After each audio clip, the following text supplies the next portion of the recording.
The beast fell from the sky at dawn. It broke the fog when it hit the valley.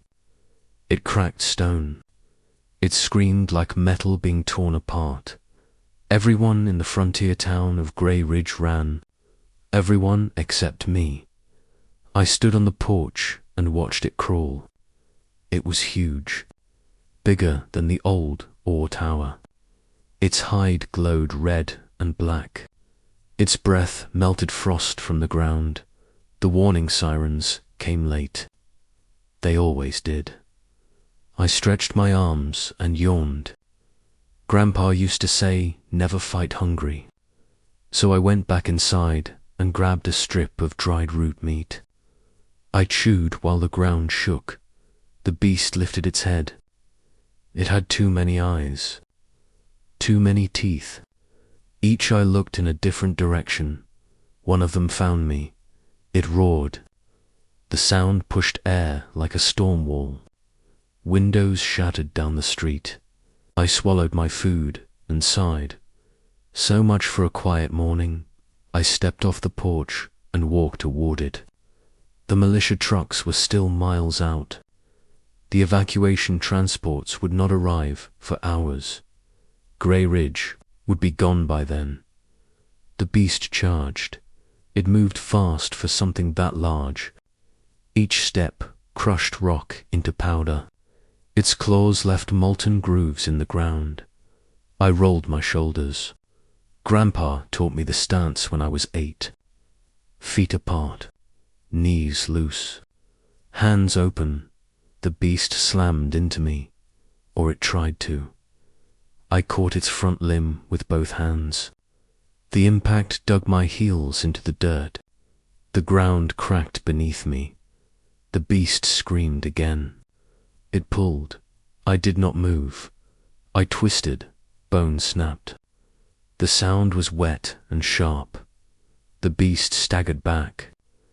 It looked confused. Most of them did. I stepped forward and punched it in the jaw. Once its head whipped sideways. Several eyes burst. Dark fluid sprayed across the rocks. The beast collapsed. It thrashed. Its tail smashed a nearby storage shed into splinters. I waited for it to stop moving. When it did not, I walked over and placed my foot on its skull. I pushed. The skull caved in. The valley went quiet. Steam rose from the corpse. The smell was sharp and heavy, like burned iron and spoiled meat. I stood there for a moment. Then my stomach growled. I looked at the beast. It was still warm. Grandpa would have nodded. I dragged it away from the town. I hauled it to the flat rock near the river, the one we used for field dressing back when he was alive. It took time. The beast was heavy, heavier than a drop shuttle. My boots dug trenches into the dirt. The sun climbed higher. When I reached the rock, I cracked my neck and got to work. The hide resisted at first. It was tough, layered, like fused armor plates. I pressed harder. The hide split, heat poured out. The inside glowed faintly. Organs pulsed with slow dying light. I carved carefully. Grandpa hated waste, said it was disrespectful. By noon, I had the beast opened. By afternoon, I had portions set aside. The heart was the size of a cargo crate. It still twitched when I lifted it. I cooked it over an open flame. Slow, even heat. The first bite was rich, dense, powerful. Energy flooded my limbs. Warmth spread through my chest. I kept eating. The sun dipped low. The militia arrived just after sunset. They found me sitting on the rock. I was chewing. The beast was gone. Well, not gone. Just inside me, the commander stepped out of his truck. He stared at the empty valley, then at the scorched ground, then at me. His face went pale. "Where is it?" he asked. I swallowed. I tilted my head toward my stomach. Gone, I said. He laughed, then stopped. You are serious, he said. I nodded, silence. Stretched. One of the soldiers foamed. The commander rubbed his face. He looked tired. Older than he had that morning. What are you? He asked. I shrugged. Human, I said. Mostly. That was not enough for him.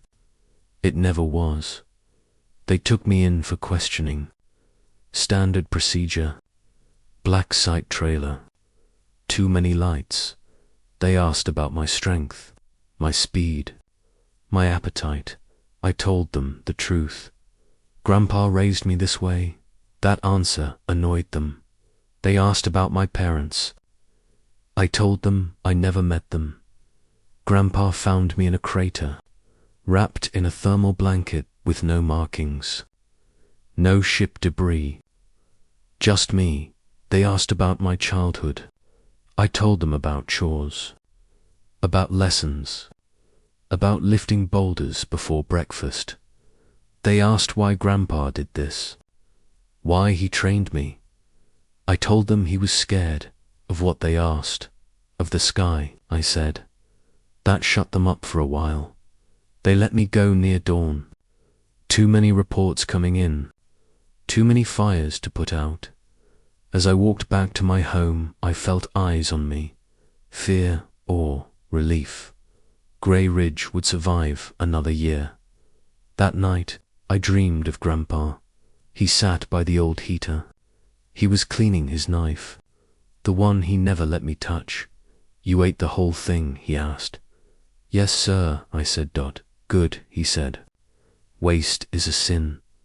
He looked at me then. His eyes were sharp, sad. They are coming more often now, he said. I know, I said. You cannot stay here forever, he said. I know, I said again. He nodded. You are stronger now, he said.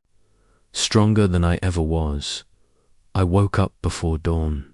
The ground trembled, distant, heavy. I stepped outside. The sky glowed red at the horizon. Another beast, no many a migration. I smiled. I packed a bag. Just the essentials.